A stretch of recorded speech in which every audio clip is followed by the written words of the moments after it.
Hello, this is Tony Heller from RealClimateScience.com, setting the record straight about science. In this video, we're going to look at what the press and scientists have to say about protesters. The Washington Post says that lockdown protesters don't care about lives. These people were protesting the fact that they weren't allowed to work and feed their families. But the Washington Post said that this small group of well-behaved people was going to cause a massive viral epidemic. And USA Today said that people who wanted to work and get the economy back going risked your health and were going to slow the reopening of the U.S. economy. Business Insider said that people who wanted to work were mind-bogglingly selfish. This small group of peaceful anti-lockdown protesters in Canada was called reckless. Dr. Burke said that the protesters in the Michigan Capitol were devastatingly worrisome. But for some reason, Dr. Burks didn't say anything about being worried about the Michigan governor who was sending sick people into nursing homes. The only person in the state capitol who was killing people was the governor herself. Jimmy Kimmel said that lockdown protesters were suicidal. The Guardian said that lockdown protesters may have spread the virus widely. Journalists said that lockdown protesters have a moral duty to forego medical care in favor of those who followed the rules. Vox said that people who wanted to work and feed their children were racist.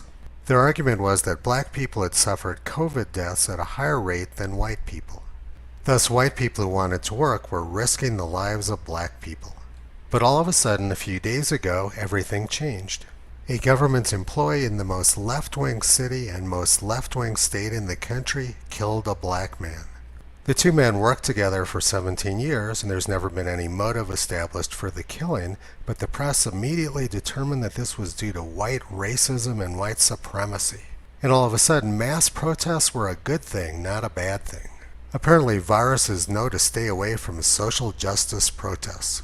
Protesters no longer menace the public with the virus, but 10-year-old children running a street corner carnival apparently did. The New York Police Department sent 3 vehicles to disrupt a street corner carnival run by 10-year-old Jewish children. They said that these 10-year-old children threatened the public with coronavirus, even though the World Health Organization says there's not one single documented case of a child passing the disease to an adult.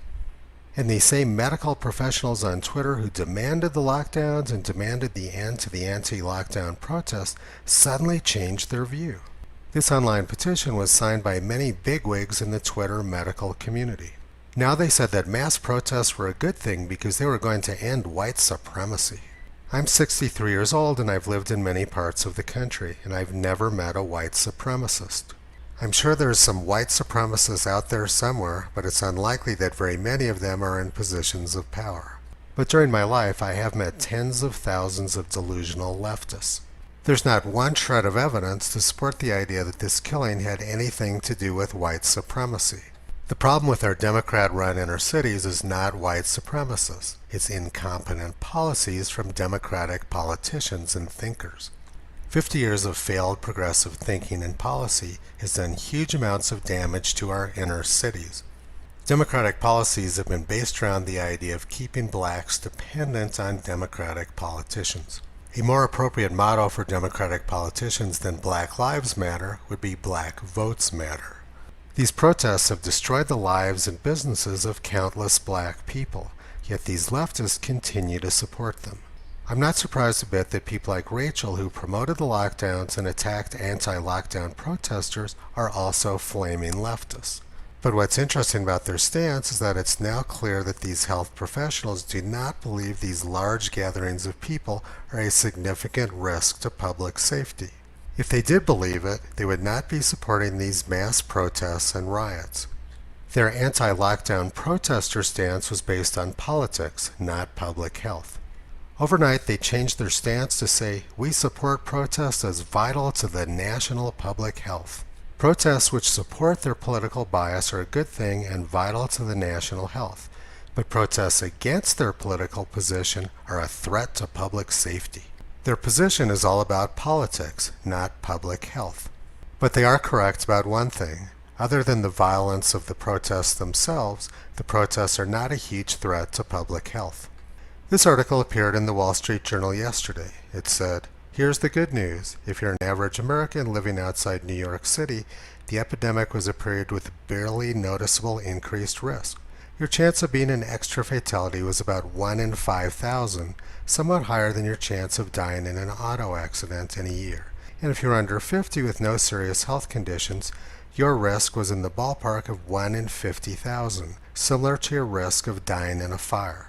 So why was New York City different? A more credible explanation is the incompetence of our state and local governments. Mayor Bill de Blasio, Governor Andrew Cuomo. The New York State Department of Health ordered the transfer of some 4,300 COVID-19 patients from hospitals to nursing homes. This exposed the oldest, frailest, and most vulnerable to the virus. There was never a huge threat to the general public. The threat was to nursing homes, and that was coming from government officials. State and local government officials also created the lockdowns, which put 40 million people out of work so far. These Twitter health professionals say that it's vital to the national public health to have these demonstrations and riots. But it's not okay to go to work, go to church, attend sporting events, or attend concerts. These professionals say that it's safe to riot, but it's definitely not safe to go to school. These health professionals seem to think that looting and burning cities is okay, but listening to country music and watching rodeos is much too dangerous. And look who else has jumped on board in support of the rioters. Whoever writes Greta Thunberg's tweets no longer seems to be too worried about climate. Now they have rioters to support instead. And why would they worry about climate? The lockdowns achieved all of the goals of the Green New Deal already. They've succeeded in largely destroying the airline industry and putting tens of millions of people out of work. CO2 emissions are way down. Climate alarmists have gotten exactly what they wanted. Another prominent climate scientist, Jessica Turney, says it's about racism and white supremacy. These people seem to have no qualms lying about climate or any other topic which suits their political agenda. And the world's #1 climate fraudster, Michael Mann, is still stuck on the Russia collusion big lie. This never had anything to do with Russia collusion, the Ukraine, climate, a virus, or racial justice. This has always been about trying to reverse the results of the last election and interfere with the next election.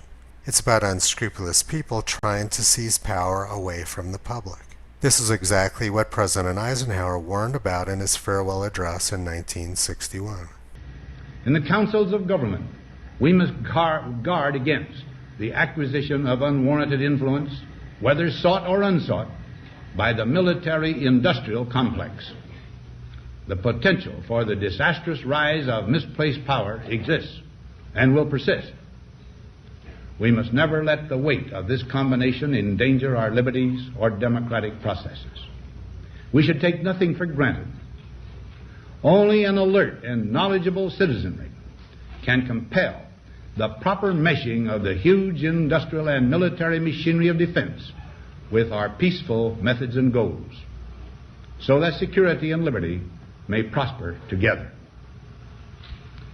Akin to and largely responsible for the sweeping changes in our industrial military posture has been the technological revolution during recent decades. In this revolution, research has become central. It also becomes more formalized, complex, and costly. A steadily increasing share is conducted for, by, or at the direction of the federal government. Today, the solitary inventor, tinkering in his shop, has been overshadowed by task forces of scientists in laboratories and testing fields. In the same fashion, the free university, historically the fountainhead of free ideas and scientific discovery, has experienced a revolution in the conduct of research. Partly because of the huge costs involved, a government contract becomes virtually a substitute for intellectual curiosity. For every old blackboard, there are now hundreds of new electronic computers. The prospect of domination of the nation's scholars by federal employment, project allocations, and the power of money is ever present and is gravely to be regarded. Yet in holding scientific research and discovery in respect, as we should, we must also be alert to the equal and opposite danger that public policy could itself become the captive of a scientific, technological, elite. People like Michael Mann and Jessica Turney are exactly who President Eisenhower was warning us about. But we don't have to listen to unscrupulous academics, and we don't have to send sick people to nursing homes like they did in Italy, New York, and Michigan. One country which ignored the doomsayers about COVID-19 was Belarus, and they did much better than the United States or most of the countries in Europe. Belarus protected their old people, and they protected their young people by allowing them to live life. They never shut down their civilization, and they never shut down their professional sports. People in Belarus go to football matches for their entertainment. They don't go out on the street and burn down and loot businesses. Our civilization is threatened by leftists who won't allow people to burn cities down, but want to ban 10-year-olds from holding a street corner carnival. In one way, Greta Thunberg is right. It is devastating to see the development taking place in the USA. 40 million unemployed and cities being burned down by crazed leftists. People who want our civilization to survive have to stop putting up with this insanity. Our future, and the future of our children and grandchildren, has never been at more risk. President Trump is trying to put Americans back to work, but the press and other leftists are trying to burn America down. These leftists don't care about all the poverty, hunger, and homelessness which is looming on the horizon for millions of children. They only care about one thing, and that's power and control of other people. 3 months ago, we had a booming economy, historically low unemployment, and President Trump was cruising to victory. But leftists couldn't allow this to happen, so over the past 3 months, we've seen their scorched earth policy. What's going on in the United States right now is very ugly, and it's not easy to look at. It would be very easy to just turn away and pretend that we don't see what's going on. But Ayn Rand said, the hardest thing to explain is the glaringly evident which everybody has decided not to see. Toto keeps his eyes wide open and sees very clearly what's going on. Visit him on the web at realclimatescience.com. He's been pulling back the curtain on junk science and propaganda for a long time.